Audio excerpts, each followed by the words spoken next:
Olá, Ana Luísa Amaral. Olá, Maria João. Perdão.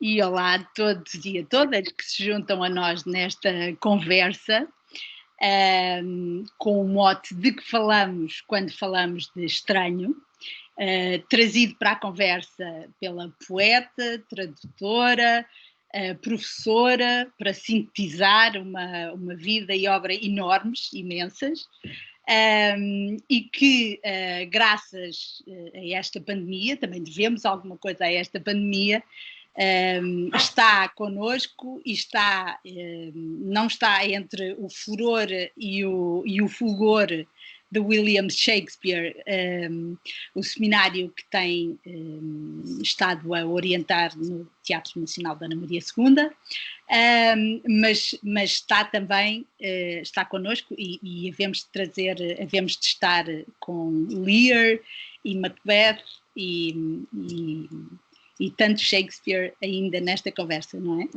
Então, mas para começar, se calhar podíamos começar pela própria noção de estranho, que o dicionário define tão simplesmente enquanto extraordinário, por um lado, e estrangeiro, por outro. Definições que recebem, neste tempo que atravessamos, toda uma outra carga. E se calhar começávamos por aí, Ana Luísa. Ora, antes de mais nada, muito obrigada por este convite. É um grande prazer conversar consigo. Nós já temos conversado um bocadinho antes. É um prazer. E de facto, não é? Temos, além do mais, tem sido aquilo que eu acho que as discussões ou as reflexões sobre as coisas têm necessariamente que, penso eu, implicar um pouco, que é a paixão. Eu acho que a Maria João, quando fala das coisas, fala com paixão, e eu penso que faz a mesma coisa, não é? Quer dizer, eu não concebo, eu acredito naquilo que digo, não é? Portanto, aquilo em que penso não é só mente, digamos assim, porque está na moda ou porque se deve dizer desta maneira. Ora bem, relativamente à questão que me coloca, e já agora eu gostava também de dizer outra coisa, toda a conversa que nós aqui tivermos e todas as opiniões que eu possa formular, obviamente, são sempre tentativas de, não é? Porque eu não tenho certezas de nada. Aliás, eu tenho 64 anos e costumo dizer cada vez sei menos. Eu acho que cada vez sei menos, realmente, não é? E eu acho que era Einstein, não era, que dizia não te acerques ou não te aproximes ou não te interesses pelas pessoas que não têm certezas, mas sim por aquelas que fazem perguntas. E eu só tenho perguntas, não é? Quer dizer, eu não sei exatamente responder à sua questão, a não ser avançando com algumas hipóteses, não é? Claro. Puxando por elas. É claro, e puxando por elas. Ora, eu quando mandei para aí o de que falamos, quando falamos de estranho, eu de resto, uma vez, já que há uns tempos houve aqui no Teatro Rivoli várias sessões com isto, a Maria Filomena Mulder, de resto, centrou-se na figura do estrangeiro, justamente, não é? E, portanto, não é? No outro, enquanto diferente e menor, digamos assim, não é? Portanto, menos importante, não é? E eu acho que esta questão do estranho, de facto, tem vindo a assolar-nos, muito particularmente nos tempos que correm, porque neste momento o estranho é também aquele que traz a pandemia consigo, é também aquele que ameaça, digamos assim, não é? Nunca me tinha acontecido passar na rua, como agora, não é? Pelas pessoas, e muitas vezes as pessoas afastarem-se, não é? Ou eu ir a algum sítio, a primeira coisa que nós fazemos, repare, é pôr a máscara, não é? Quando entramos numa loja, por exemplo.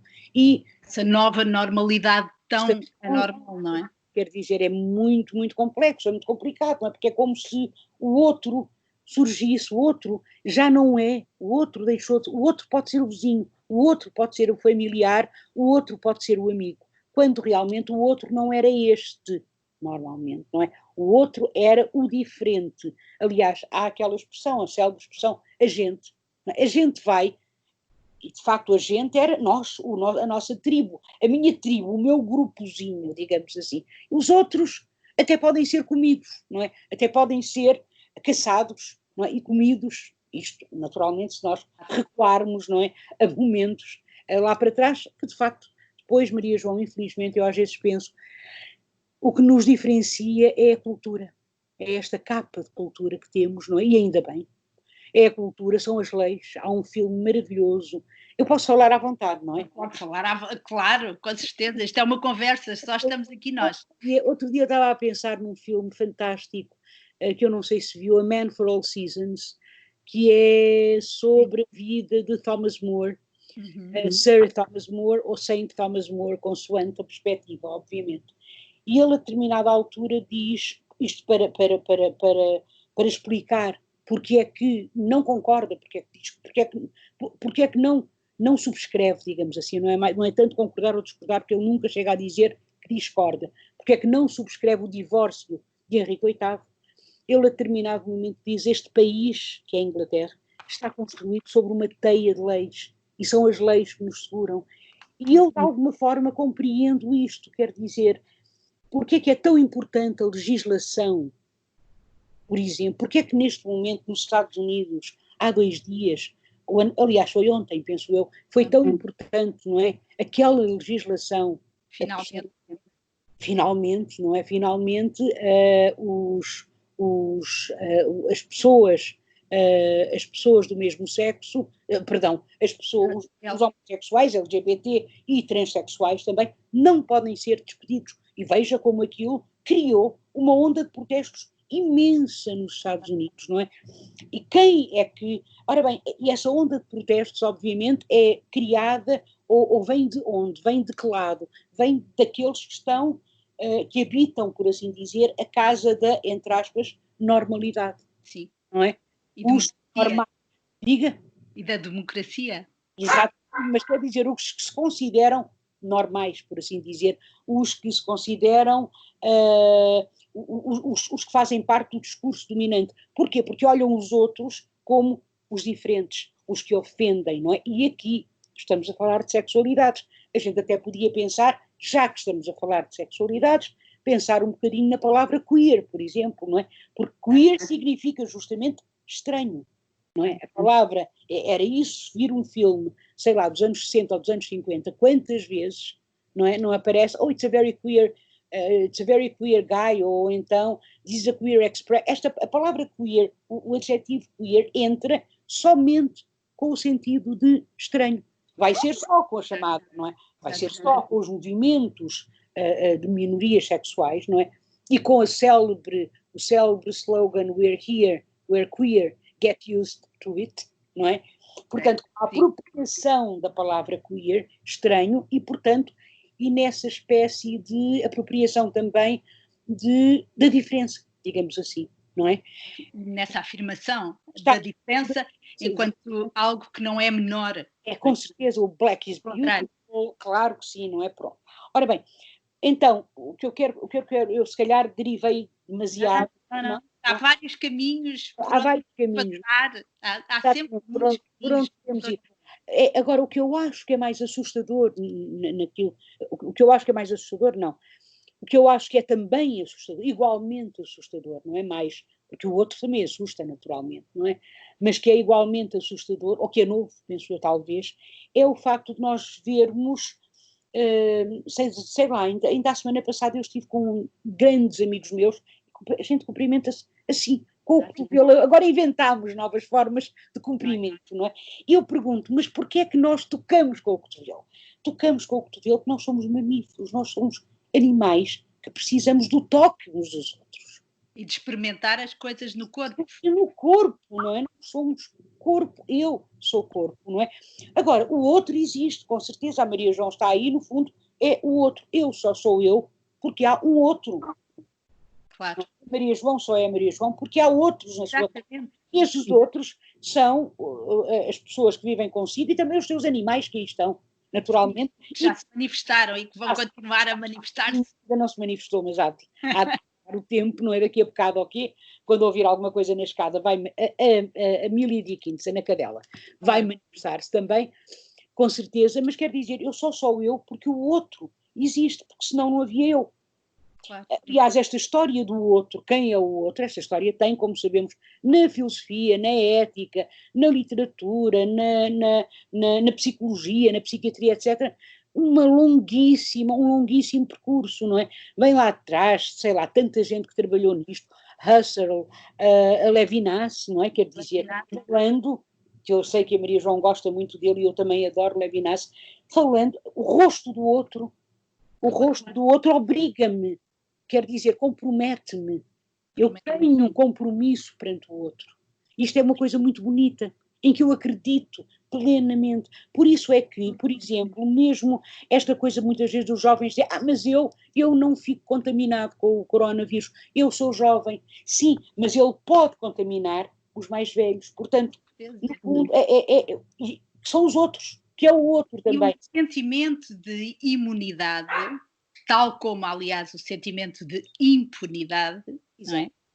São o rastilho para...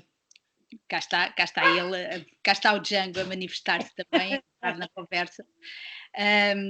São rastilho para a construção do outro como inimigo, do outro como aquilo que se deve evitar, aquilo que se deve expulsar, não é? Falava do Levinas, falámos na nossa anterior, quando conversámos, em outras conversas, desse caminho bifurcado que se apresentou sempre perante nós, que era o de erguer muros ou construir praças, não é?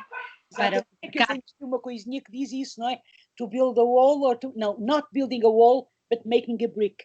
Claro. Eu, com tijolo, posso construir um muro, não é? Com tijolo, com massa, posso com terra, com barro, posso construir um muro, mas com barro também posso construir um tijolo, não é? E esse tijolo pode, para atirar alguém, para lançar alguém, não é? Falou no outro, eu estou a pensar, eu estava a dizer, o Husserl, Levinas, enfim, tantos, não é? Derrida, Said, Eduardo Said, e o pensamento de Said, por exemplo, naquele seu livro, que eu acho que continua tão atual, que é o orientalismo. Não é? Orientalismo, que já tem não sei quantas edições, mas a primeira edição, se não estou em erro, é de 1970 e qualquer coisa. Agora lembrei-me de repente, não tenho aqui a data, não é? Mas ele, no seu orientalismo, eu tenho para aí, não é? Portanto, no seu orientalismo, ele vai sublinhar uma coisa absolutamente fantástica, que é o conceito de Oriente e o conceito oriental não são conceitos ontológicos, digamos assim. Não são ontológicos, não é? São construções. Foram construídos, não é? De maneira a ser possível demonizar, de alguma forma, aquele que não é, que não é ocidental. Não é? Aquele que não é ocidental. E o que é que acontece? Não só demonizam, mas obliteram. Apagam o outro. Não é? A mesma coisa foi feita durante o nazismo com os judeus. Aliás, há um livro interessantíssimo, Os Diários de Klemperer, eu não sei se as pessoas conhecem, ou não, Klemperer, Victor Klemperer, é assim que se escreve. As pessoas encontram, e ele era judeu, embora não praticasse judaísmo, ele tinha-se convertido ao protestantismo. A única razão pela qual se salvou foi porque a mulher era ariana, digamos assim, era a raça pura, não é? Mas os diários de Victor Klemperer têm um valor absolutamente extraordinário, porque ele, entre os anos 30, entre a ascensão de Hitler, não é? Não é tanto até ao poder, mas a chegada de Hitler, exatamente, até 1947, ele registra tudo aquilo que aconteceu. E ele diz uma coisa absoluta, ele fala na importância, no perigo que teve a repetição, na importância da repetição, na importância da contínua repetição como forma de lavagem ao cérebro. Aliás, parênteses, não é por acaso que, repare como é que nós ganhámos tanto medo, quer dizer, como é que o medo desta pandemia foi tão incolocado e como é que nós, a determinado momento, metemos-nos todos em casa e ficou tudo. Foi justamente com isto. A pandemia mata isto. E nós tantas vezes. É claro que aqui tratava-se de uma verdade, não é? Mas no caso de Hitler, não é? Foi quando a palavra escrita foi quando deixou de haver uma diferença entre a palavra escrita e a palavra falada.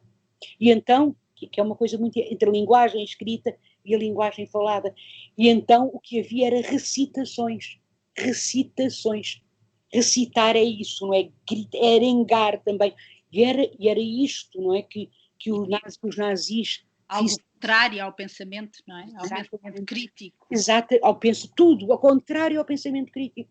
Porque de alguma forma também oblitera tudo aquilo, apaga tudo aquilo que não seja o pensamento único e não sejam aquelas palavras únicas que depois de alguma maneira foram, isto é terrível, acabaram até, certas palavras, certas frases, acabaram por adquirir sentidos que nunca tinham tido antes e que nós hoje naturalmente conotamos conotamos como negativas. Mas a mesma coisa, note, foi feita aqui no Brasil, quer dizer, por Bolsonaro, quando os apoiantes de Bolsonaro falaram em ideologia, juntaram duas palavras que existem, que é ideologia e género. Exato. Não é? E juntaram-nas e formaram a expressão ideologia de género, que é uma coisa completamente tonta, mentirosa, porque não há ideologia de género, Maria João, não há. Isso não existe. Ponto final parágrafo. Não há uma ideologia de género. Não é? O problema deles, não é, com aquilo que eles chamaram a ideologia de género era, aliás, eu acho até que uma coisa no encontro de poesia eu até chamei a atenção para isso, era, como disse alguém do governo, agora não me recordo de Bolsonaro, quem foi, era que os meninos ficavam gay e as meninas ficavam feministas. Claro. Não é? Claro. Que também não deixa de ser muito inacreditáveis, são tão absolutamente inimagináveis que nós achamos que são uma anedota, mas não são, e aí está o problema, não é? Também em nós acharmos que são uma anedota. Justamente, e palavras, por exemplo, grosso, grande, que repare, temos agora aqui, não é, no mundo ocidental, o Trump a dizer great. Make America great again, great. Portanto, o que é que acontece ao dizermos os negros, the blacks, the gays, the Muslims, não é? Ao dizermos women, não é? Ao dizermos isto uma vez, duas vezes, três vezes, quatro vezes, cinco vezes, isto vai ainda por cima juntando-lhe o artigo os negros, não é negros, é os negros, as mulheres, os gays, os não sei quem, isto vai criando um distanciamento cada vez maior entre o eu, entre nós, entre us and them, como diziam os Pink Floyd, and after all we're only ordinary men, lembra-se? Não se lembra que era mesmo muito novinha? Não. Contrário, The Other Side of the Moon foi o primeiro vinil que eu comprei. Sério? Pronto. Sério. Mesmo. Us and them. Aliás, sabe que só mais outro parênteses, eu já vou voltar à pandemia, mas eu estou reformada, não é? Eu quando dava aulas, formei há uns 6 anos, já não conseguia aguentar a forma como, podemos até também falar nisso, não é? Quer dizer, a lição de sapiência. Esta questão, não é? Pronto, sim, mas eu costumava ensinar a métrica inglesa aos meus alunos, que é complicado, né? Que tem que ser ouvido, não quer dizer, não há outra forma, mas eu ensinava-lhes justamente com os Pink Floyd, não é? We don't need no education, we don't need no thought control, we don't need no education, we don't need no thought control, não é? Maravilhoso, então uma professora a ensinar. Eles adoravam. No dark sarcasms in the class, teacher, leave us kids alone. Eu imagino como a adoravam, eu imagino. E eu a eles. Olha que eu digo isso na minha lição de sapiência, justamente, não é? Acho que conto isso, que eu mandei-lhe. Eu acho que é uma história tão bonita, sabe? Uma vez num comício, vou contar, uma vez num comício, não foi há muito tempo, encontro uma ex-aluna minha que chega ao pé de mim e diz assim: ai, professora, olha, tiger, burning bright in the forests of the night. Vê? Eu ainda me lembro, é o Blake. Eu pensei, extraordinário, dei logo 2 beijinhos, abraços, claro, coisa que agora não poderia fazer. Agora era cotoveladas, não é? Agora era amor. Era cotoveladas, é? Pronto, mas 2 beijinhos, não sei quantos abraços, e pensei cá para mim, olha, ela não se lembra nada de quem é que escreveu o quê sobre o Blake. Os críticos, look, passaram, mas o poema de Tiger ficou-lhe, entrou, porque eu acho que aqui, e aqui entra uma outra questão que eu gostava por acaso de trazer aqui para a discussão, que são os afetos, que aliás está ligado àquilo que nós dissemos há bocado sobre o corpo, que nós somos corpo, que nós precisamos de corpo e nós precisamos disto, do toque, dos afetos, não é? E os afetos não são só, não podem ser só virtuais, não é possível, quer dizer, eu não sei, isto está de facto a criar e a provocar nas pessoas problemas, nós sabemos isso, não é? Através dos psicólogos, sabem isso, têm vindo a ser feitos estudos psicológicos neste sentido, não é?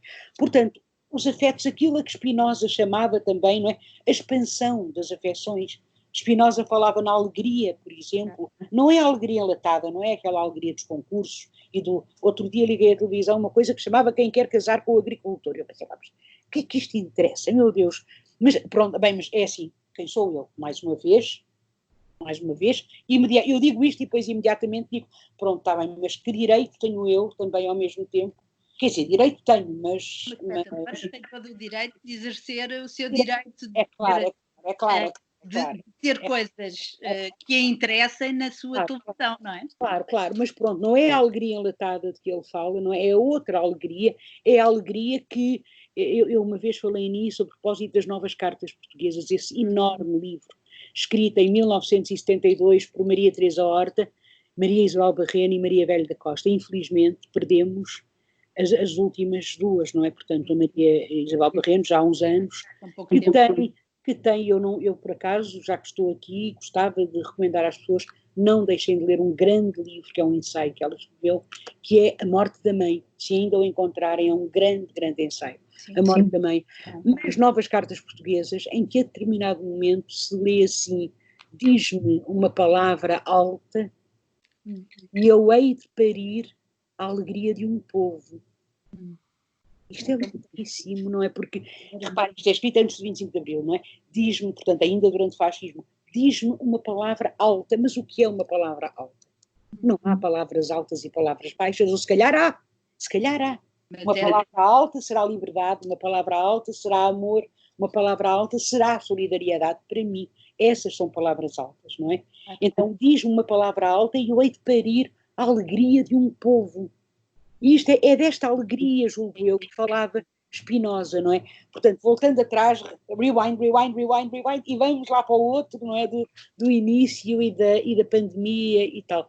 Então, o que a mim me assusta mais, não é o que a mim me assusta também, desculpe, I'm rephrasing, é realmente o facto de o outro se encontrar, poder estar dentro da própria casa, não é? Portanto, ele não era visto como o outro, claro que se nós pensarmos, vamos lá ver, se nós pensarmos nesta distinção, na distinção que Derrida faz entre o eu e o outro, ou que a Butler faz também entre o eu e o outro, é claro que o outro é, neste caso, a Maria João, que está aí e eu sou eu, não é? Claro. Mas digo o outro como... Faz ser eu. Exatamente, o outro como estranho no sentido de estrangeiro, no sentido de ameaçador, no sentido de menor do que eu, não é? Aquele até mesmo que eu tolero, digamos assim, porque o paradigma da tolerância é a pior coisa que há, Sim. Eu penso que era, como é que se chama aquele filósofo francês negro, que escreve da Martinica, ele não é, ele é da Martinica, penso sim, que escreveu o Peau Noire, Masque Blanche, Peles Negras, Fanon. Eu acho que foi Fanon que disse algo como, não há pessoa, que é terrível, não há pessoas, isto já agora é um recadinho para aquilo que foi dito o outro dia, que nós não éramos um povo racista. Também. Bom, não há pessoas não racistas. Temos muito que fazer por aí. Ele diz, é uma coisa terrível, ele diz, não há pessoas não racistas. Só há pessoas racistas e pessoas tolerantes, sendo estas últimas as piores. É claro que isto é escrito nos anos 60, é claro que isto é uma visão negra, se quiser, Mas se pensarmos um pouco, quer dizer, como é que eu a minha trisavó era negra de Angola, mas como é que a Maria João, é muito complicado, como é que nós nos conseguimos pôr totalmente na pele, e agora a pele é literal, não é? Do outro. Lugar, não é? No lugar do outro. Como é que eu me consigo completamente pôr no lugar do outro? Sem obliterar o seu lugar de fala, não é? Esse lugar de fala, exatamente. Porque o outro é sujeito e não objeto. Isto é, como é que eu tenho que fazer do meu discurso sobre o outro algo que não o objetifique, não é? Exatamente. Como é que eu faço isso? É um problema grande, não é um problema. Agora, eu posso tentar, isso sim, mas eu sou obrigada a tentar. Claro. O outro obriga-me a isso, sabe? Eticamente, eu sou obrigada a tentá-lo. Eu sou obrigada a fazer o meu maior esforço para o tentar, para tentar fazê-lo e para pensar como é que esta pessoa, por exemplo, cresceu sendo alguma. Nunca na minha vida, por exemplo, eu fui discriminada pela cor da minha pele. Nunca. Eu tenho 64 anos, nunca me aconteceu. Nunca. Nunca me aconteceu, mas uma pessoa da mesma idade negra, provavelmente, uma ou outra vez, ainda que tenha sido excepcionalmente, foi, não é? E então na academia, e até na academia, até não, na academia. Muitas vezes até discriminação positiva. Claro. Mas é assim, eu em relação à discriminação positiva estamos conversados, que eu não tenho tantos problemas, quer dizer, já chega a outra, já basta, não é? A outra, pronto, a outra. Desde que o nosso sistema de cotas, introduzido há pouco mais de 10 anos, foi o único sistema que fez com que na nossa Assembleia da República e na direção dos nossos partidos estivessem mulheres finalmente, não é? Exatamente, mesmo.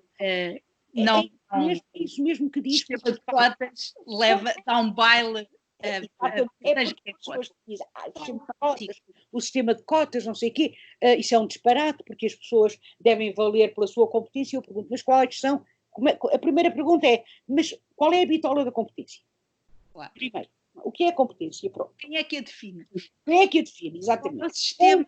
Ora, justamente, não é? E depois, por acaso, é curioso, porque eu encontrei aqui, desculpe-me eu ir abrir isto, mas não é por nada. Eu tenho aqui os meus caderninhos. Não é que eu queria, sabe, abrir aqui o público, hoje o público de hoje diz assim, desemprego feminino e jovem não interessa, vírgula, vamos lá discutir estátuas. É claro que isto é irónico.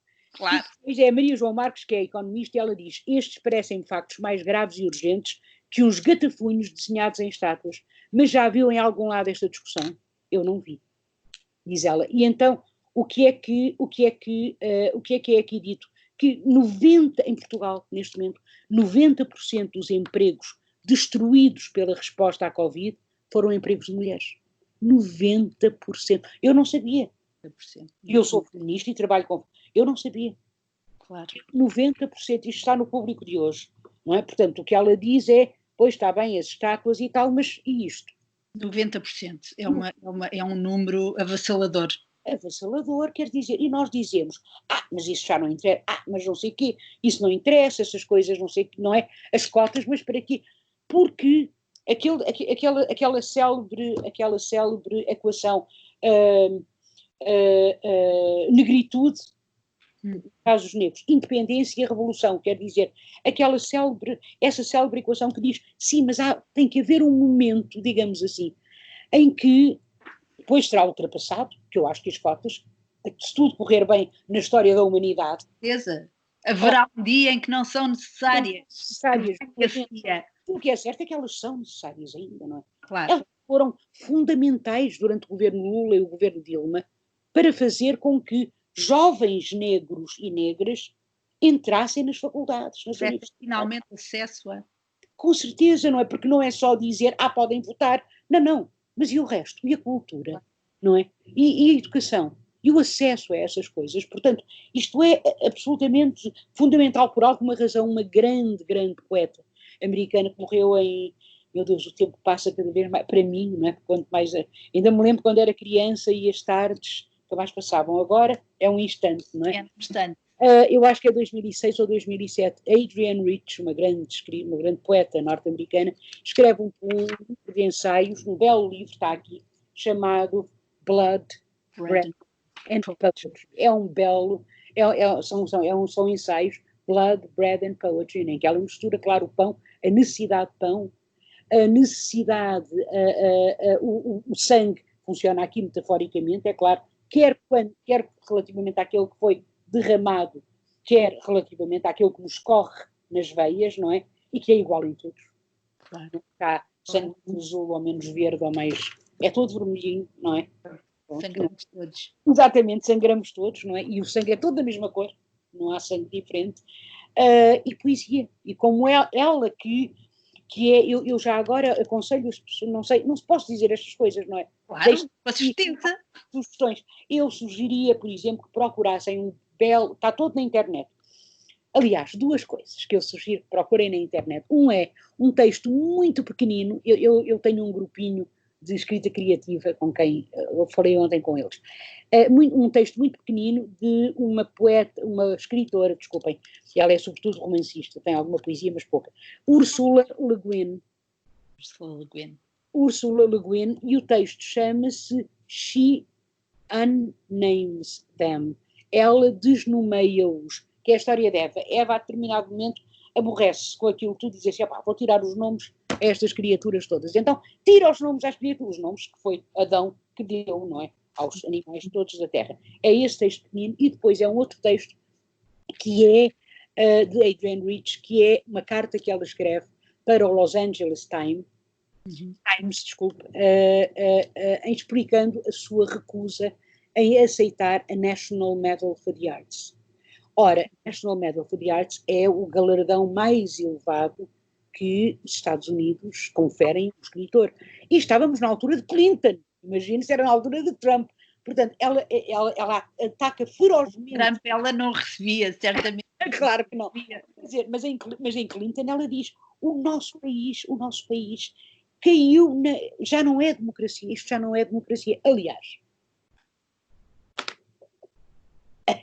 exato, Chomsky. Requiem for the American Dream. Chomsky é, como nós sabemos, um pensador radical. Aliás, eu conheci Chomsky, não sei se a Maria João também, mas a minha geração toda, por causa da linguística, não é? Princípio, como é que era? Já nem, era um livro amarelo, assim, cor alaranjado, muito grande, muito grosso.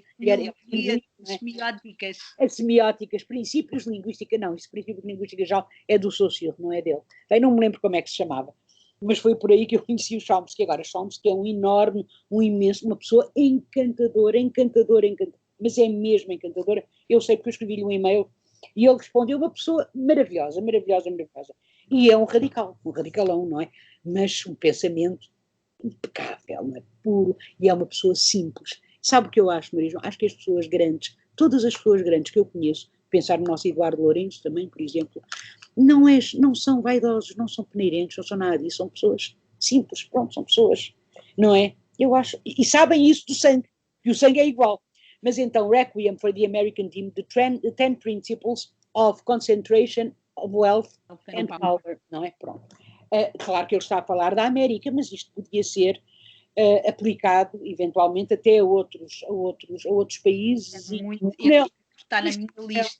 Está na minha lista para ir de compras. Pronto, o neoliberalismo é o neoliberalismo no seu melhor, não é? E uma das coisas que ele diz dos 10 princípios, um dos princípios é atacar a solidariedade. Claro. É fundamental. No fundo é o velho ditado, não é? Porque, de facto, o senso comum tem muita sabedoria, não é? Apesar dos nossos ditados populares, é dividir para reinar. Claro. Exatamente. Portanto, é atacar a solidariedade, não é? É mostrar, é dizer o quê? Mas é cortar os laços. Eles vão ficar com os vossos empregos.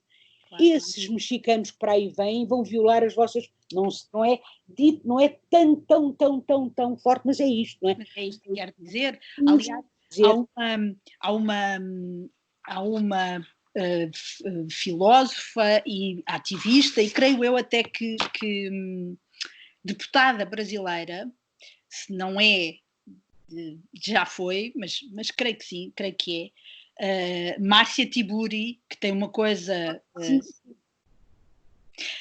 que eu também quero imenso pôr os dedos, que se chama Como Conversar com um Fascista, e que diz, um ensaio, não é? Um ensaio ou um livro, e que diz: o ódio ao outro cresce numa sociedade em que está em jogo também o extermínio da política, não é? É claro. A violência de género, a violência doméstica, o racismo, a xenofobia, tudo. Não é? São patamares de um sistema que visa destruir aquilo que é a polis e aquilo que é a política. Não é? É claro.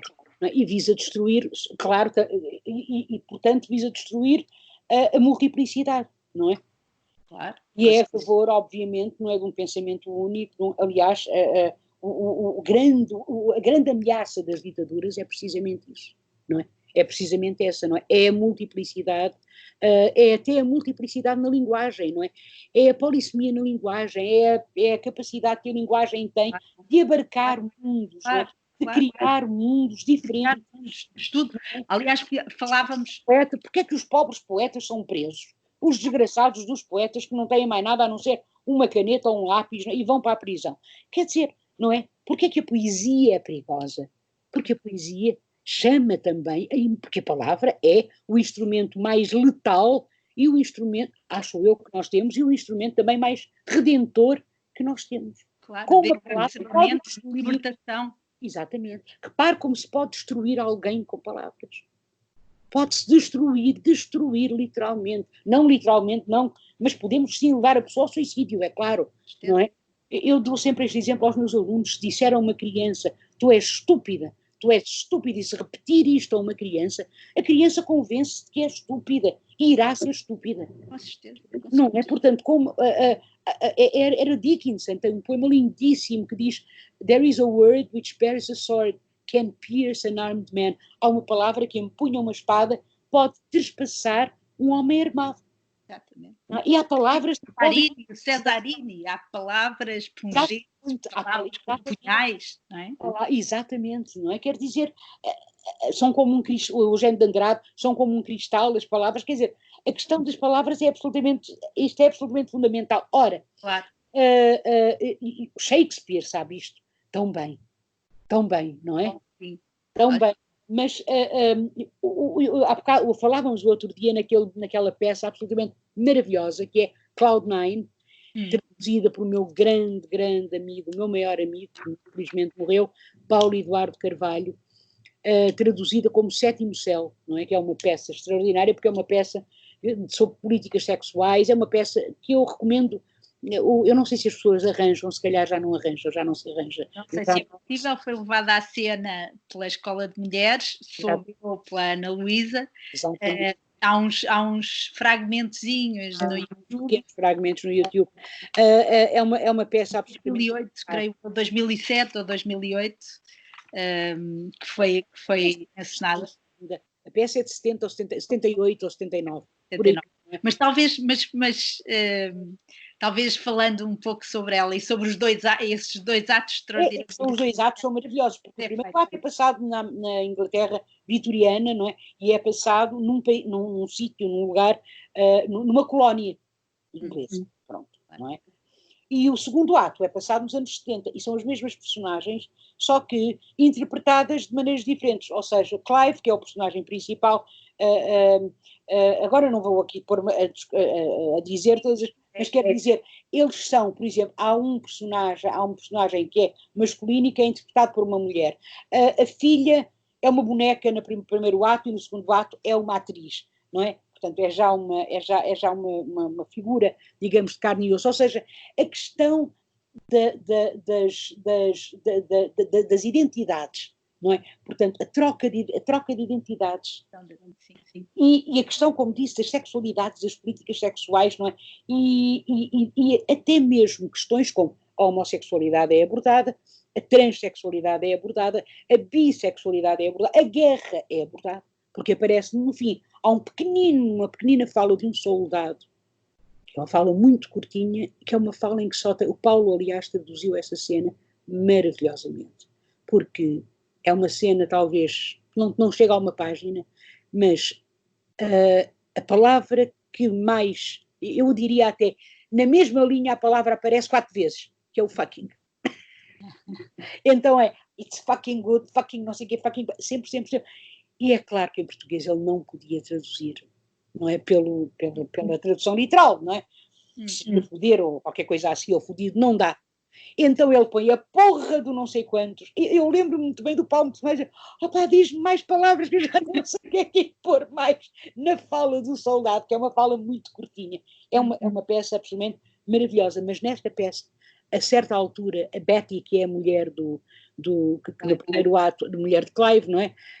Que é uma senhora, pronto, e que depois... Acho que é a Fernanda Lapa que interpreta, não é? Depois se divorcia no fim, não é? E descobre o prazer sexual masturbante-se, portanto... Uma grande revolução. Uma grande revolução para ela, para a cabeça dela, não é? Pronto.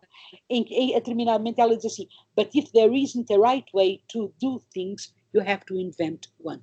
Se não houver uma forma correta, uma forma certa de fazer as coisas, é preciso, e nisso, right way não é só certa nem correta, é uma forma que se adequa, digamos assim, para fazer as coisas, é preciso inventar.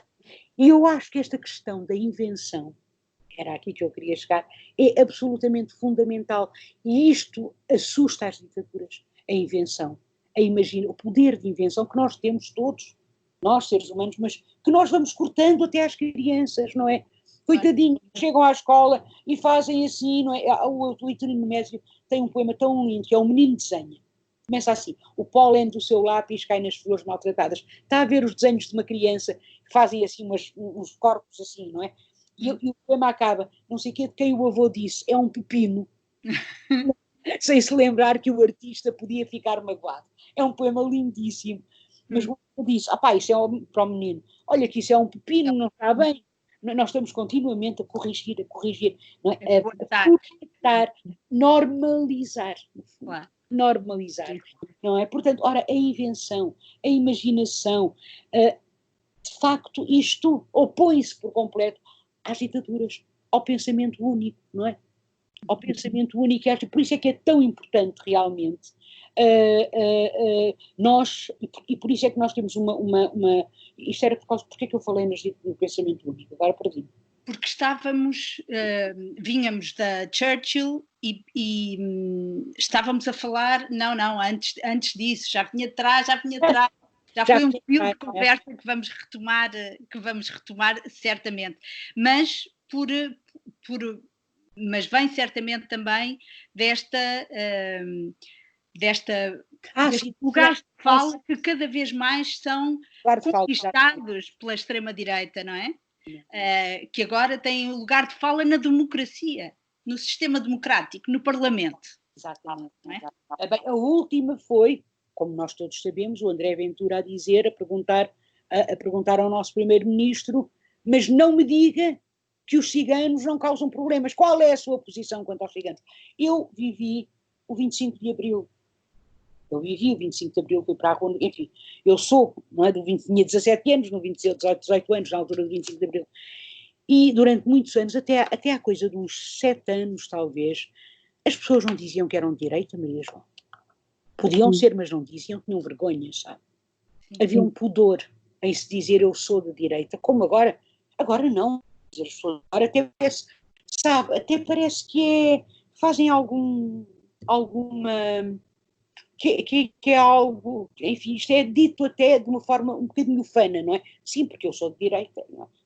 Com certeza, não... Inimagináveis a acontecerem, inimagináveis há 5 ou 6 ou 7 anos atrás.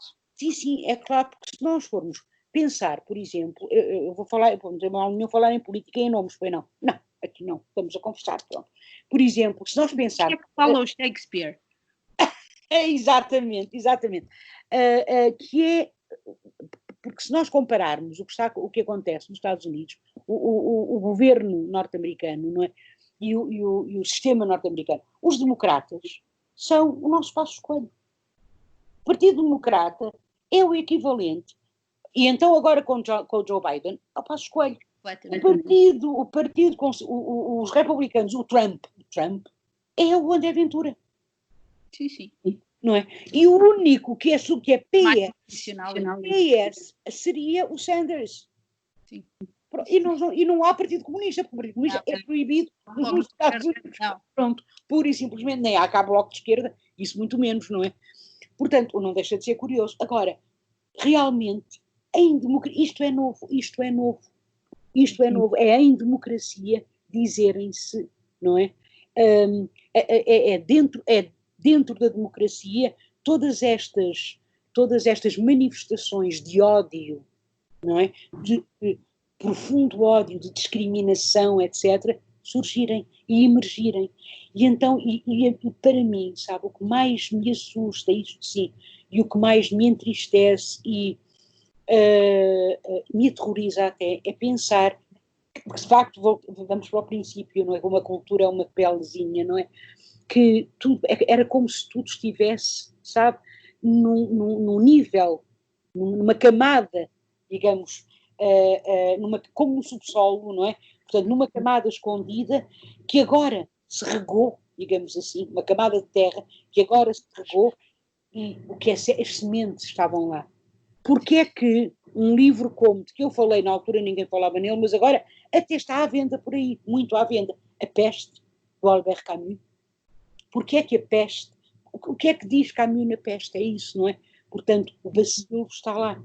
Ele pode viver anos e anos e anos escondido nos livros, escondido entre as roupas, nas arcas, não sei o quê. Mas um dia acorda. E foi isto que aconteceu. Mas acorda sempre de formas diferentes, penso eu, porque a história não se repete, digamos. Agora, nós temos que aprender com aquilo que aconteceu, com a história próxima. Nós temos que pensar, por exemplo, que a nossa Europa, nós dizemos mas a Europa, nos anos 90, teve uma guerra civil a mais mais terrível, mais sanguinária. A antiga Jugoslávia. Fizeram-se as coisas mais horrendas, usou-se a violação como arma de guerra. São mulheres muçulmanas, quer dizer, que sabiam que se fossem violadas, ficavam para sempre sujas, digamos assim. Estigmatizadas na cultura muçulmana. Portanto, o que eu quero dizer é que está tudo ligado. Como disse a Maria João, está tudo ligado, não é? Quer dizer, eu não posso separar o fascismo ou estes movimentos neofascistas da discriminação contra os negros, da discriminação contra as mulheres, contra os homossexuais, contra os LGBT, os grupos LGBT, não é? Portanto, não posso, ou a sua posição contra os ciganos, contra os refugiados, e não por acaso, nos momentos de pandemia também, a história ensinou-nos isso está mais que provado, são também momentos em que estes grupos, e mesmo quando a gente diz as mulheres uma minoria, é claro, somos uma minoria simbólica, não é? Nós somos simbólicos, nós seres humanos, eu penso sempre nisto. Porque é que nós precisamos de pôr flores nas nossas campas? Porque é que é tão importante para nós enterrar os nossos mortos? Ainda hoje eu estava a ouvir na rádio uma senhora que, fantástica de resto, é a pessoa que está em Pedrógão, portanto desculpe, não sei se é Presidente da Câmara, não sei quem é. O da Associação das Vítimas, não é? Das Vítimas de Petróleo. Pronto. E ela estava a dizer, nós nem sequer conseguimos enterrar com dignamente os nossos mortos. E eu pensei assim, mas porquê é que para nós, humanos, é tão importante enterrar com dignamente? Para que é que nós precisamos da flor em cima do... Porquê? A flor não faz nada, mas é um símbolo. E nós somos criaturas de símbolos, de facto. Precisamos então de símbolos. E porquê que eu estava a dizer isto? Era por causa, agora já me perdi, era o simbólico. Ai, que horror! Continuamos nos movimentos neofascistas e na nossa impossibilidade de os parar, mas não na nossa impossibilidade de nos responsabilizarmos e de ter a nossa posição, não é? E a nossa e a cada momento em que há um branqueamento, não é? dizermos isto está a ser branqueado. Por exemplo, ainda agora, o 10 de junho, sim. A morte do Alcino Monteiro foi objeto de várias peças, enfim, jornalísticas, e eu digo porque vi algumas que me deixaram completamente estupefacta, porque branqueavam completamente o facto de os carrascos dos assassinos do Alcino Monteiro terem sido julgados, condenados e estarem a fazer discursos na mesma praça onde estávamos a festejar o Dia de Portugal, não é? Quer dizer, não é um assassinato, não é um crime que ninguém sabe como é que aconteceu, nem porque é que aconteceu. Não, todos sabemos como aconteceu, porque aconteceu e quem o perpetrou. E, no entanto, não é? E isto é um branqueamento que acontece, como quando um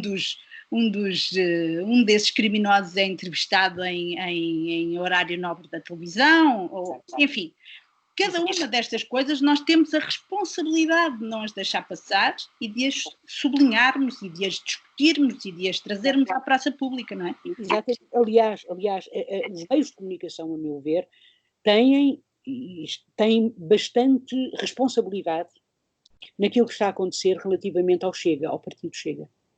Porque estão continuamente a dar protagonismo a uma pessoa, quer dizer, o partido tem uma pessoa, aquele partido tem um deputado, não é? E aquele deputado está a ser continuamente ouvido, porque, claro, porque aquilo faz, e de que é que ele se serve, não é? É do medo, mais uma vez, o medo, mas o medo, e o medo paralisa. Medo do outro, não é?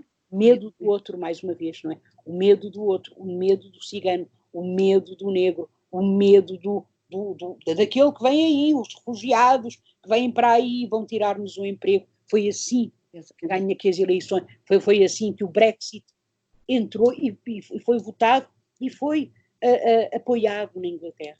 Não é? Com o medo e de facto, repare, e isto acontece, e eu acho que é tão absolutamente fundamental nós lutarmos contra isto, com todas as nossas forças, quer dizer, ir para a rua se for preciso, claro, escrever aqueles que puderem escrever, não é? E depois, não só isso, os mais jovens, ler, informarem-se.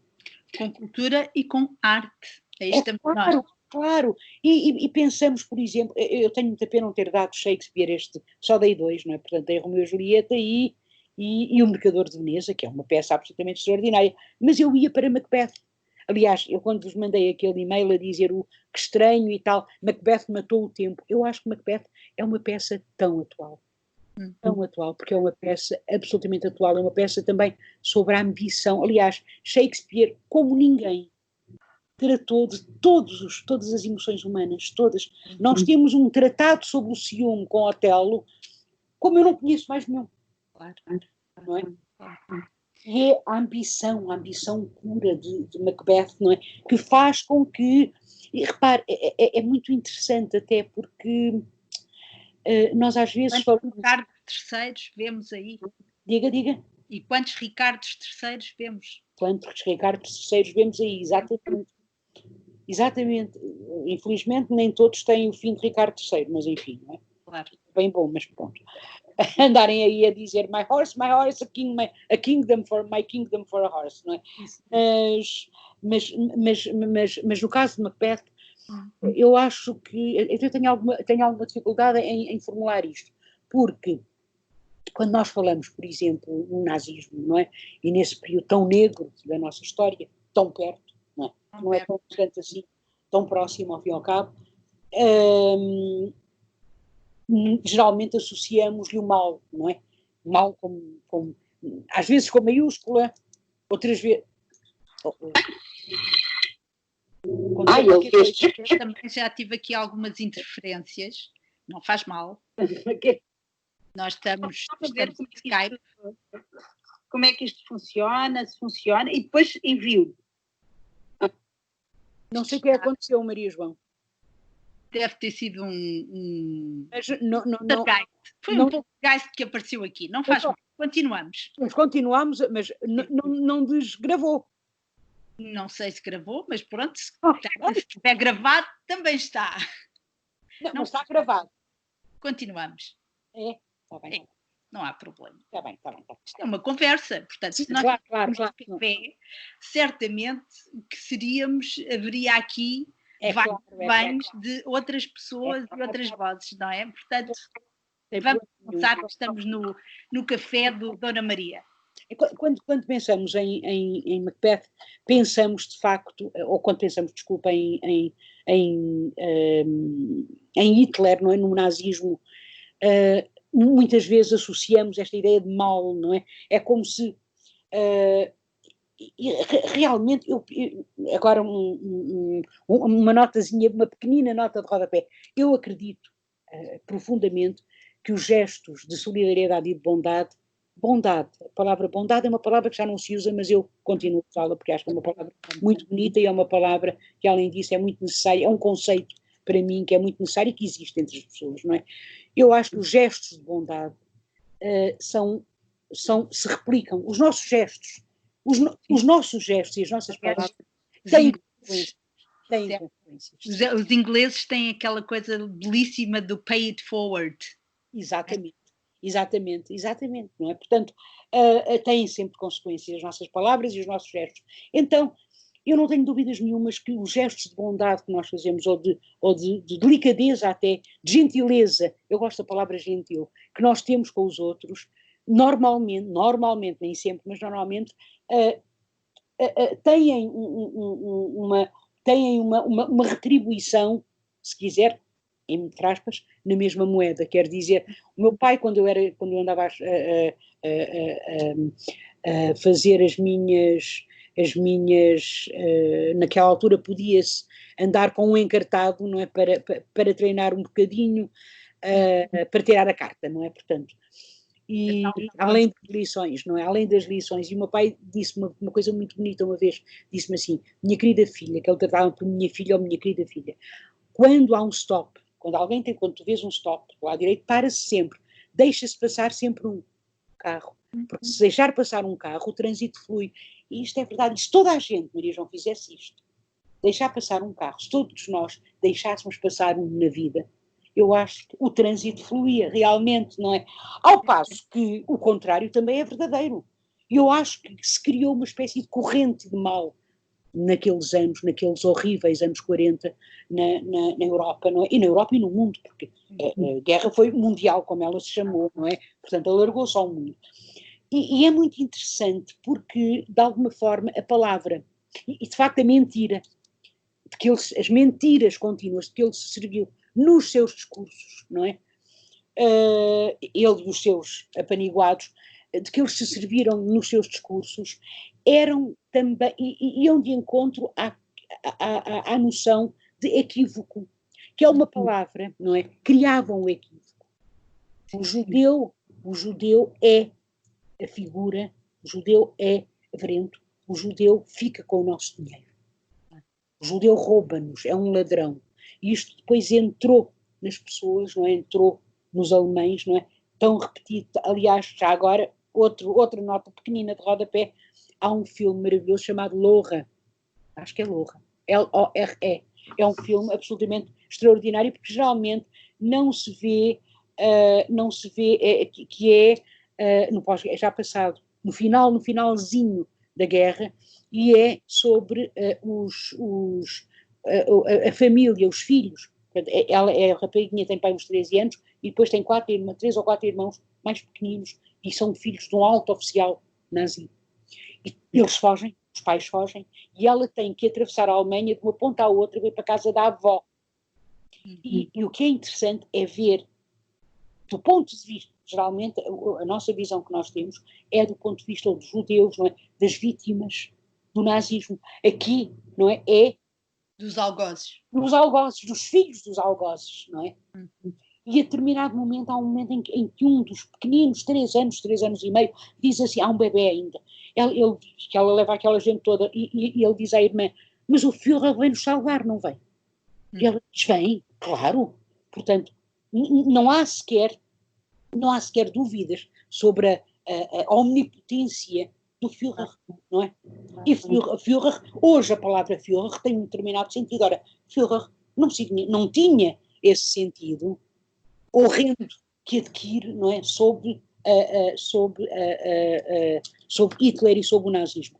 Então, o que eu estava a dizer é que eles, todos esses discursos, não é? Essas mentiras, não é? Essas fake news. Exato, essas fake news, não é? Justamente, não é? De que ele se serve, vão ao encontro de uma palavra que é muito usada em Macbeth, que é equivocation.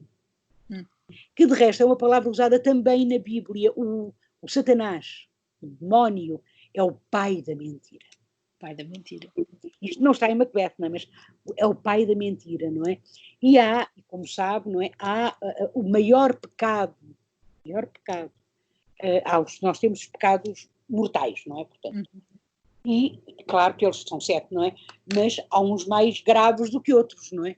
Sei lá, a ira é mais grave que a gula, embora a gula não é só comer muito, é outro tipo de gula, não é? Tem a ver com gula das coisas, não é? Claro. A ganância. Ganância, mas é a soberba. A soberba é o pecado mais horrível que pode haver, não é? Foi a soberba, por exemplo, que fez com que Lúcifer, que quer dizer luz, justamente, que o Lúcifer quisesse, não é? Ficar com o poder de Deus e, portanto, fosse condenado e se transformasse, como sabemos, em Satanás, o demónio, não é? Ora, Macbeth, o grande pecado de Macbeth é esse, justamente, não é?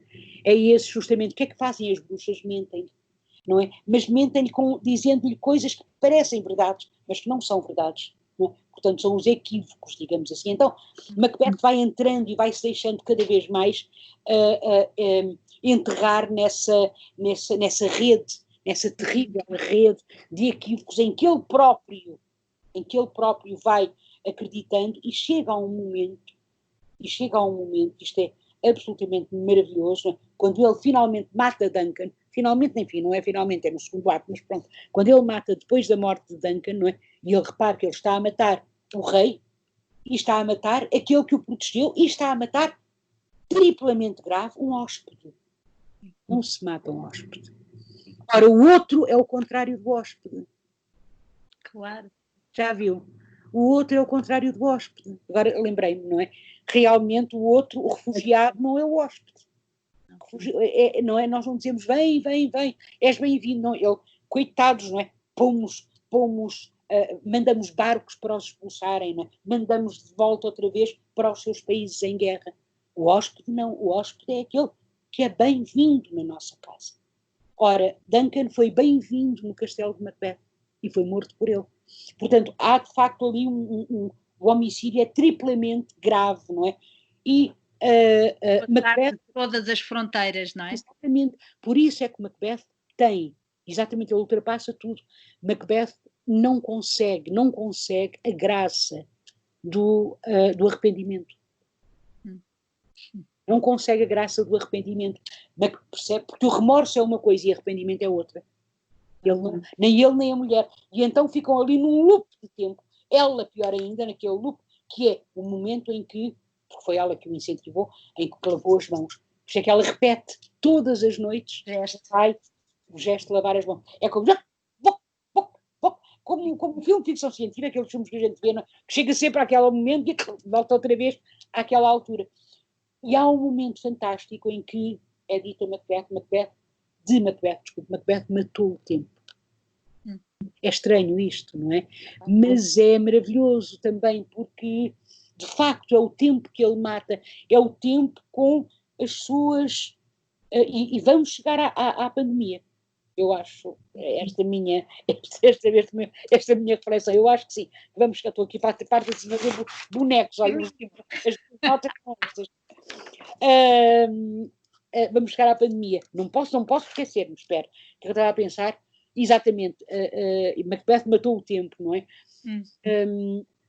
O que ele mata, no fundo, e também tem a ver com o Eclesiastes, da Bíblia, não é? Aliás, é talvez das peças que mais ressonâncias tem da Bíblia e que mais, até por causa dos jesuítas, não é? Que estão lá e porque também a peça é escrita no rescaldo da chamada conspiração da pólvora.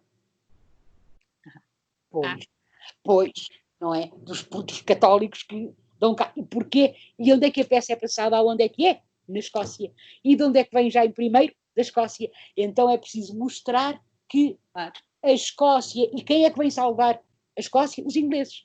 Então é preciso mostrar que os ingleses, Shakespeare era também, de alguma forma, sabia, não é? Porque ele pertencia, a companhia dele aos Kingsmen.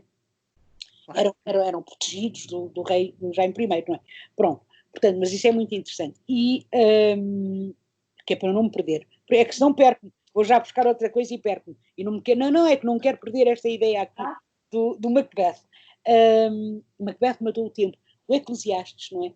E aquela coisa maravilhosa que é, há um tempo para tudo, não é? Um tempo para lavrar, um tempo para colher, um tempo para matar, um tempo para morrer, um tempo para haver sol, um tempo para não sei o quê. Portanto, e Macbeth mata isso. Macbeth desfaz o cotidiano das pessoas, sabe? As coisas normais. Eu tenho um poema há muito tempo que escrevi que tem a ver com a guerra, se a guerra viesse agora em forma de canção, e que é a rapariguinha para a escola, o cabelo molhado e limpo, aquelas coisas pequeninas, não é? Os gestos do dia a dia, de que nós nos queixamos tanto, porque são tão chatos, não é? De manhã, lá e buscar pão, e não sei o quê, e é sempre a mesma coisa, e não sei o que aconteceu com a pandemia, isso tudo foi interrompido. Tudo foi suspenso de uma forma que nós jamais acreditaríamos. O tempo passou a ter uma dimensão completamente diferente. Nós tivemos um Macbeth. Acho que se podia chamar Macbeth ao Covid-19, que era um nome bem mais interessante, não acha? Isso é maravilhoso. É maravilhoso. Íamos batizar de Macbeth, caramba. Então o Macbeth mata o tempo, percebe? E de alguma forma é preciso restaurar esse tempo. Isto é grandioso, esta ideia é grandiosa, Macbeth que é time, não é? Aliás, ele diz assim a Lady Macbeth, para seres tempo, finge, ele diz-lhe, pretend that you are time, finge que és o tempo. Não é possível fingir que se é o tempo, não é possível. E não é possível, percebe? Como é que se finge tempo? Isto não é possível, percebe? Portanto, então eu acho que com o Covid aconteceu, de alguma forma, nós tornámos-nos estranhos de nós. Sabe? Eu acho um bocadinho, a tal ponto, por exemplo, nós já não sabíamos que dia era, foi tudo uma amálgama. A primeira coisa que eu fazia quando acordava, e nós todos com certeza, era pegar no telemóvel que está ao meu lado e ir ver, e escrevia Coronavírus Portugal. Quais eram os números, como é que estávamos, se podíamos sair à rua, se podíamos passear o cão. Exatamente. Não é? Exatamente. Agora, o que eu estava a dizer há bocadinho, Maria João, era também que nem pandemias, que me esqueci de dizer, nos tempos de pandemia, isto está completamente agora começou a minha Lídia Quintana, pronto. Era tempo dela se manifestar também. Exatamente, é alguém na escada. Está completamente comprovado, não é? Estes chamados grupos, foi por aí, porque eu fui para o simbólico e pronto, os chamados grupos minoritários, não é? Quer dizer, as minorias sexuais, as mulheres, etc., são aqueles que sofrem em primeiro lugar. E estamos a ver como acontece, porque são também os que estão mais fragilizados do ponto de vista do sistema. Muitas vezes até eles podem estar protegidos pela lei, digamos. Não é? A legislação pode protegê-los. A nossa legislação, por exemplo, diz que não é possível discriminar em termos de tal, a opção sexual. Penso que já diz, não é? A opção sexual, etc. Não é? Sexualidade e tal. Portanto, a questão do sexo, do género, são coisas diferentes. Sexo, género e sexualidades está prevista pela nossa Constituição. Mas depois há outra coisa que se chama costumes, há outra coisa que se chama tradição, há outra coisa que se chama a forma como nós todo o sistema social tal como ele está montado. Ora, nós sabemos... Peço só desculpa, um segundo, porque o meu computador vai ficar sem bateria e eu vou ligá-lo à corrente. E agora está o Django a manifestar-se. Não perca. Não, a ver se eu não perco isto. Vou escrever, porque senão esqueço-me, sabe? Essa linha de pensamento, por favor. Sim, sim. Pronto. É que eu tinha isto ligado, mas de repente, não sei porque desligou-se. Pois não, eu ia, que eu estava a dizer... pois, exatamente, da fragilidade. E eu, a propósito... Exato, e a propósito disso, eu tinha mais outras sugestões, parece que eu estou aqui a sugerir livros, mas eu já agora, não é? Que é um livro de Judith Butler, que é... que não são os mais... Não são os como é que se chama? O Undoing Gender e nada disso. Não. É um livro bastante mais recente, de 2005 para aí, ou 2006, eu tenho aí, está naquele quarto. Precarious Life. Precarious Life, o título completo é Precarious Life, The Powers of Mourning and Violence. Mourning, como é que se diz? To mourn é prantear, não é? Sim. É chorar, não é? Claro. Prantear os nossos mortos, não é? Portanto, Precarious Life, em que ela distingue dois sentidos, o precarity e precariousness. Ela distingue estes dois sentidos de precariedade. Ou seja, há uma precariedade que é impressa socialmente, que é imprimida, socialmente, não é? Que é imposta, melhor dizendo, socialmente, não é? Que torna precários, mais precários, por exemplo, os gays, que torna mais precárias as mulheres, que torna mais precárias as crianças também, de alguma maneira, não é? Que torna os refugiados precários, os imigrantes e os migrantes precários, etc., não é? Portanto, e depois há outra precariedade, aquela que as pessoas esquecem, que é comum a nós todos, porque nós somos todos precários. Quer dizer, por isso é que ela faz a distinção. Claro. E também, e não me deixe... É o sentido original de fragilidade. Nós somos criaturas frágeis. E em desassossego, não é? E em desassossego, porque há o outro de que nós ainda não falámos, que é o outro em nós, não é? Exatamente. O estranho em nós também. O estranho em nós, não é? E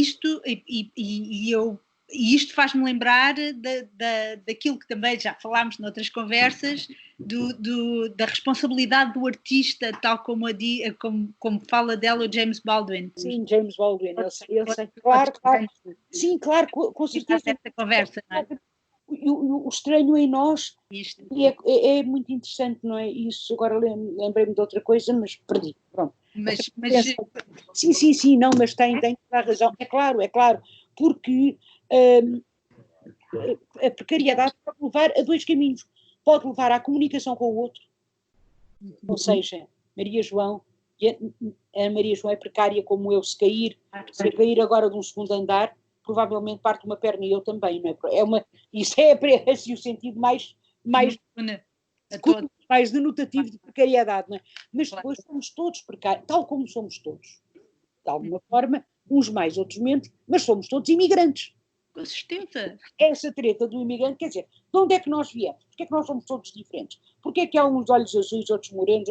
Porque somos, obviamente, os nossos antepassados andaram por aí, pelo planeta, de um lado para o outro, não é? Certeza. Quer dizer, e vieram de sítios completamente diferentes, não é? Portanto, em última análise, de facto, nós somos todos imigrantes, não há pureza, é aí que eu quero chegar. Essa ideia de pureza, essa ideia de... Há um ensaio que também está na internet, se quiserem, e eu não posso perder-me com... eu tenho que escrever, sabe, porque senão esqueço-me. Que é da... como é que se chama? Purity, Impurity and Separation. Maria ela é porto-riquenha, já é antigo, é dos anos 90, mas é muito bom. Maria Lugones, Purity, Impurity, eu costumava dar isso aos meus alunos, é muito interessante, Purity, Impurity, bem outra vez isto. Outra vez, vamos ter este poltergeist outra vez aí. Eu não sei o que é.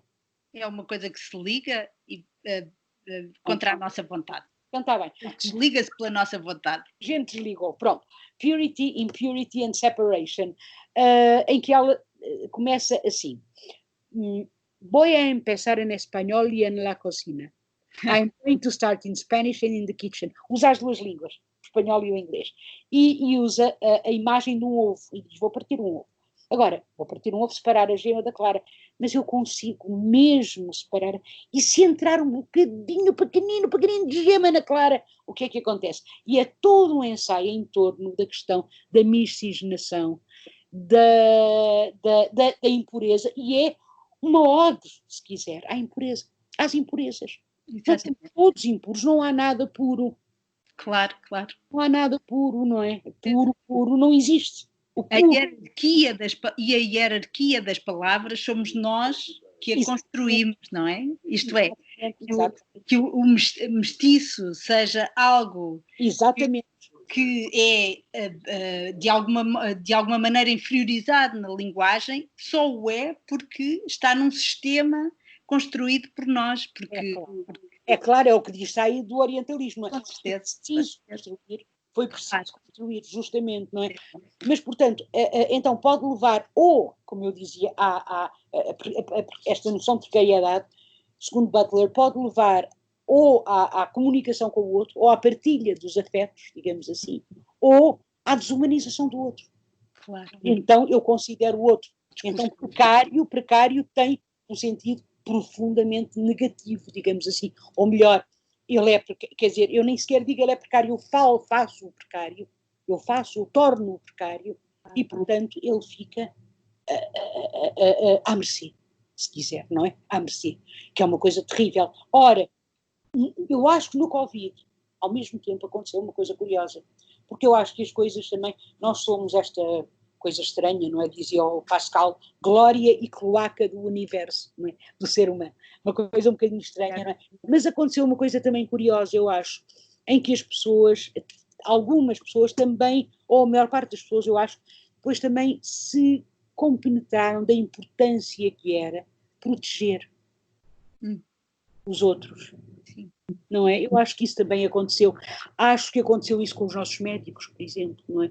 Todo o nosso pessoal de saúde, e quanto mais o nosso pessoal de saúde, e aí entra aquela questão, aquilo que eu dizia há pouco, que era as ondas de solidariedade e de bondade, né?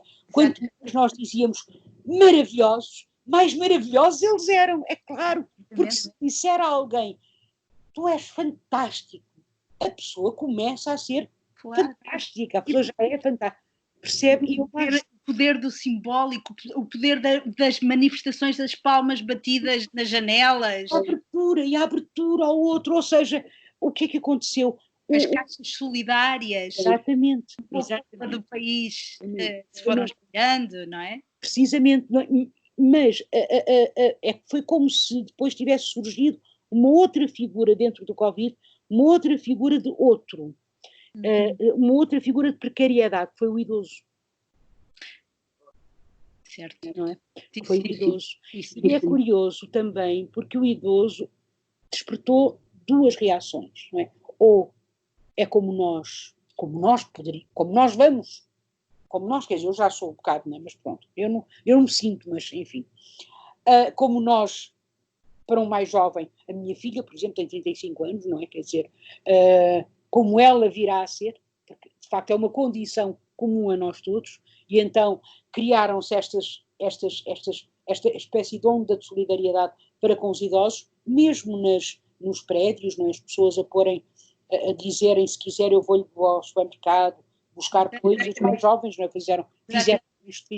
A minha filha fez uma amiga, uma senhora de idade no prédio dela, que lhe telefona todos os dias hoje, pronto, não é? Uma senhora com quem ela fala todos os dias, não é? A pessoa a fazer-me sobremesas ao domingo, a minha vizinha octogenária. Ai, sim. Que eu já conhecia, mas com quem não tinha nenhuma ligação por aí além, não é? Mas, claro, estas redes de solidariedade foram muito, muito importantes, de facto. Tanto a nível oficial, das juntas de freguesia, que vieram mais tarde ou mais cedo, mas principalmente as redes de vizinhança foram absolutamente fulcrais nesta pandemia. Mas desculpe. Não estava a Com pensar. Pedro, Não estava a pensar. Há um ensaio, as pessoas também encontram isso na internet, agora na internet, não é? Pergunta-se à mãe Google, eu gosto mais de dizer a mãe Google em vez do pai Google. A mãe Google é lindo, vou adotar. Posso? Pode. A mãe Google e o Macbeth. Ei, a Billy Dickinson, pronto. Já está. Já está. É Millie Dickinson, pronto. Dickinson. Millie. A Billy Dickinson. Lindo. Que é Gayatri Spivak. Ok. Gayatri, Gayatri, Gayatri, e depois Spivak, como se escreve? S-P-I-V-A-K. Ela é de origem indiana. E, aliás, ela tem um livro muito interessante com a Judith Butler que se chama, eu acho, não sei se não está traduzido em português já, em inglês chama-se Who Sings the Nation State? Quem canta o Estado-nação? Eu acho... É quem faz, se não me engano, pela primeira vez como é que é? As subalternas... Pode o subalterno falar? Exatamente. Pode a subalterna falar. A Grada Quilomba diz que é a subalterna. Traduz como a subalterna. É a subalterna. Falar, é essa mesma, é a Gayatri Spivak. Portanto, que ela trabalha, foi a pessoa que foi responsável pelos chamados estudos pós-coloniais. Esse ensaio dela é absolutamente... Esse e o orientalismo saído são absolutamente fundamentais, o livro do Said e o ensaio dela que as pessoas encontram. E eu penso até que o orientalismo estará na internet, porque agora, acho que sim, pelo menos uma das edições, ele já morreu, não é? Muita coisa que agora passou a estar na internet que não estava, não é? Claro. Mas eu acho que vale a pena, de facto, ler isto, não é? E realmente esse livro, esse ensaio, nesse ensaio de Gayatri Spivak, esta figura do subalterno, não é? Que frágil, que é, obviamente, o colonizado, mas é também, mas pode ser a mulher, ou a colonizada, mas é também a mulher vista como uma do homem, não faz mal, vista como daqui a pouco começa esta. Esta está ali. Falar um para o outro, o Django e a Millie. A Millie, então. Como a Millie Dickinson, de seu nome completo. O meu é Django.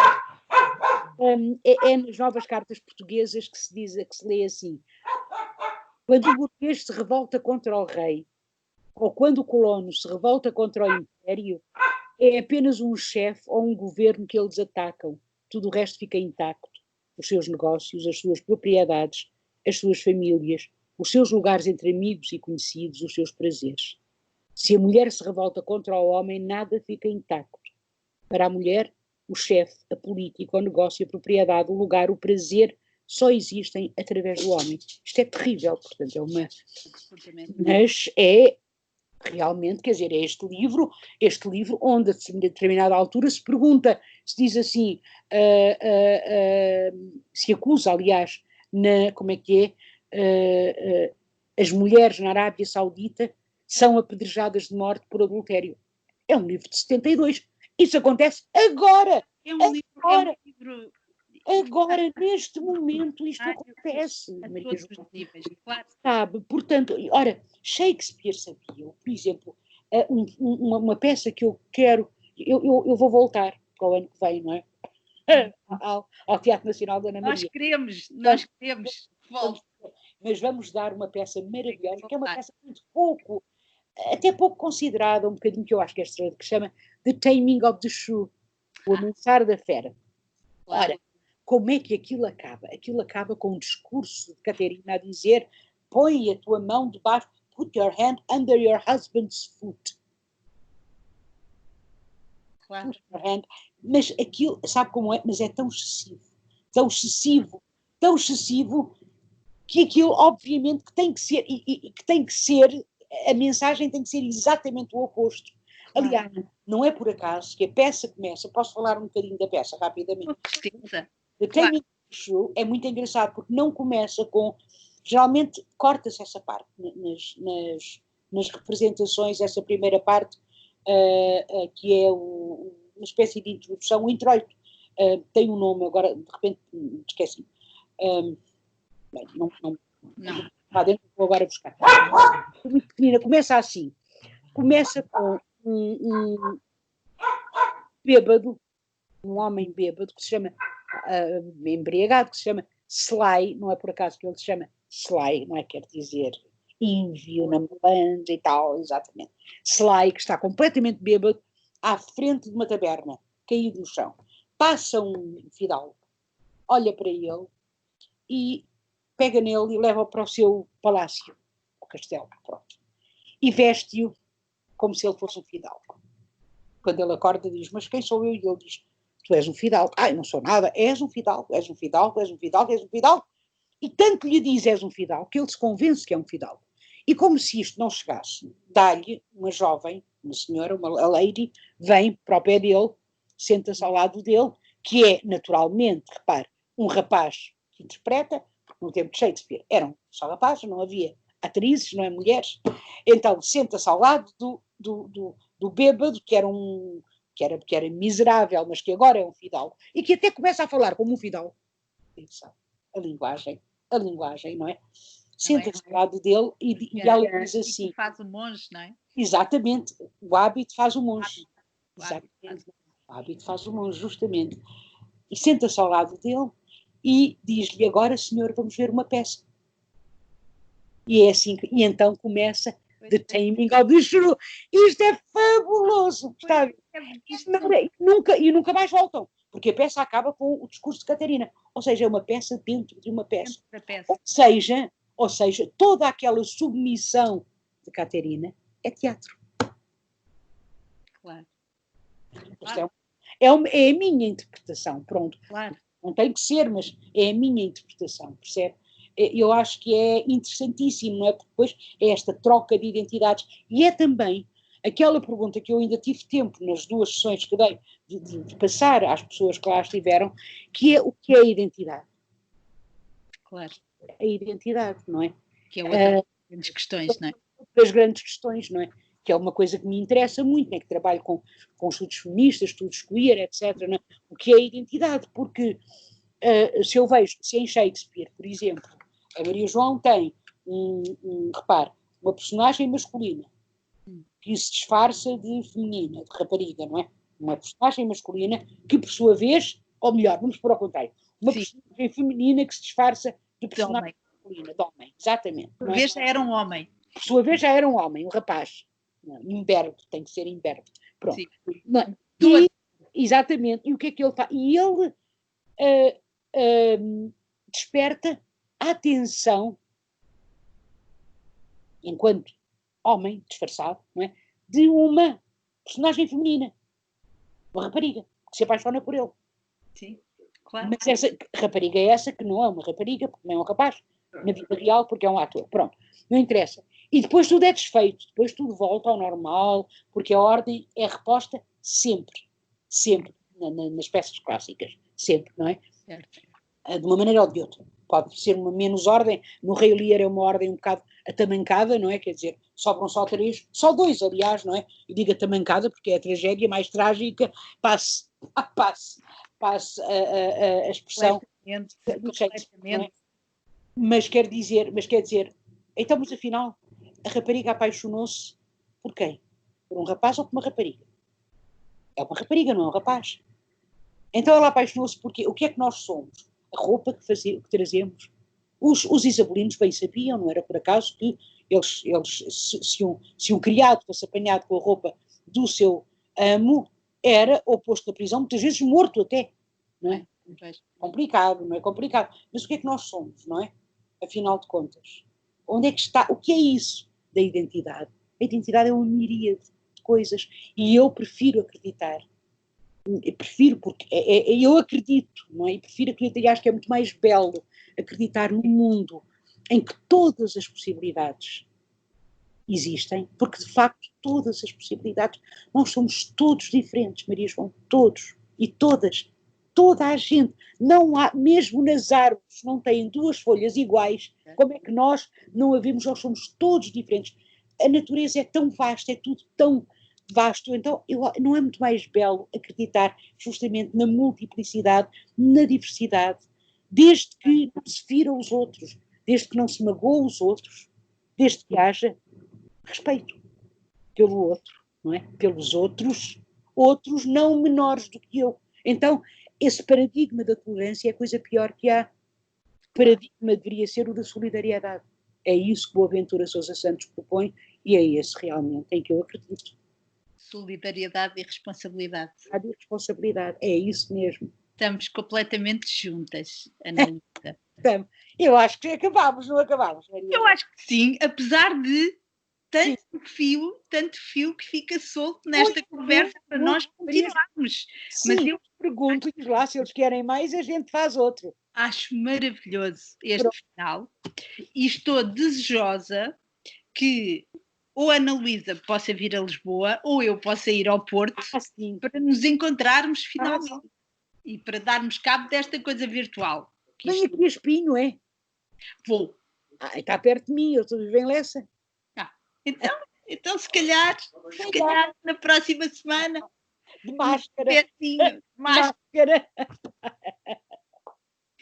E até lá, um grande beijo, Ana Luísa, e obrigada a todos os que quiseram e a todas que quiseram estar connosco, acompanhar-nos desta conversa que foi muito bonita. Um gosto, é um gosto sempre ouvi-la falar consigo. Obrigada, Obrigada eu. Obrigada. Obrigada. Até já. Até já.